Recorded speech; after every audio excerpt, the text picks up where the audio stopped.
দেখা গৈছে কি টাটা স্যাৰ ইয়াৰ পৰা যি বেংগলোৰ ইয়াৰ পৰা লৈ গৈছে মানে টাটা সংস্থাপন দিয়াৰ কাৰণে যি ছোৱালী প্ৰথমবাৰ লৈ গৈছে 550টা ছোৱালী লৈ গৈছে সেইটো ঠিক আছে। এতিয়া দেখা গৈছে কি মানে আৰু ছোৱালীবিলাকে মানে আকৌ মানে কি ইয়াত পাব বুলি গোটেই ছোৱালীবিলাক লৈ গৈ আছে কি ভাবে? যোৱাটোতো ভাল কথা। আমাৰতো ক'ব গ'লে আমাৰ গোটেই অসমৰ মিয়া ল'ৰা ছোৱালী বেংগলোৰ কেৰালা চবতো ভৰ্তিয়ে হৈ আছে, গৈয়ে আছে, কামটো কৰিয়ে আছে। আৰু এখন ভাৰতৰ যিটো বিকাশ উদ্যোগিক বিকাশ তাৰ সুযোগ আজি কোনে লৈ আছে? কেৰালাত গ'লে মই বৰপেটা ল'ৰা ছোৱালীয়ে লগ পাইছোঁ।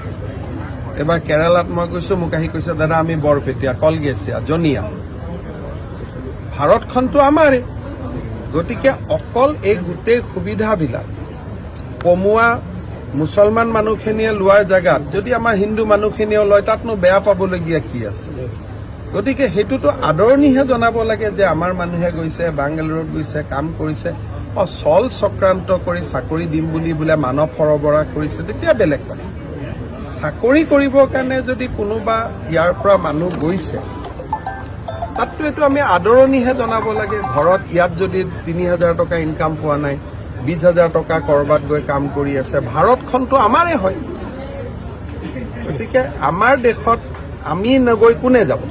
এতিয়া আমাৰ দেশত কোন গৈছে? যিসকল বাংলাদেশৰ পৰা আহিছিলে ২০, ৩০, ৪০ বছৰ আগত, তেওঁলোকে হায়দৰাবাদ, অন্ধ্ৰপ্ৰদেশ, বাংগালুৰুত গৈ সুবিধা লৈ আছে।